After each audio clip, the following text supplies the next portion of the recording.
పడింది. భారీ వర్షాలు పడుతుండటంతో బొగ్గు ఉత్పత్తికి అంతరాయం ఏర్పడింది. కార్మికులు బొగ్గును తవ్వేందుకు గనుల్లోకి వెళ్లొద్దని అధికారులు ఆదేశాలు జారీ చేశారు. వర్షాలు పడుతుండటం వల్ల ఏవైనా ప్రమాదాలు సంభవిస్తాయనే అనుమానంతో బొగ్గు ఉత్పత్తిని నిలిపివేసినట్లు అధికారులు తెలిపారు. దాదాపుగా 18,000 టన్నుల బొగ్గు ఉత్పత్తి నిలిచిపోయింది.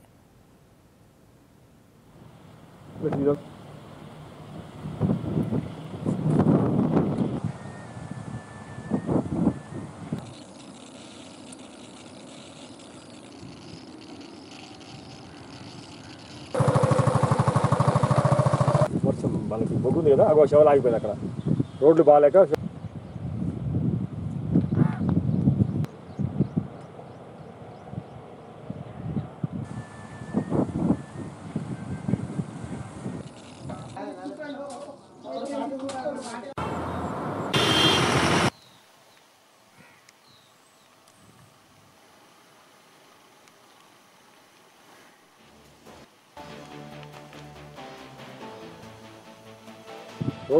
శవాలు ఆగిపోయింది.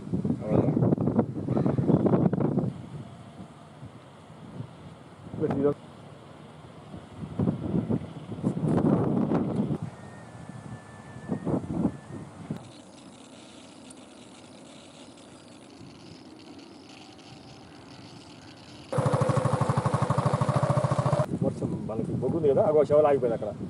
రోడ్లు బాగాలేక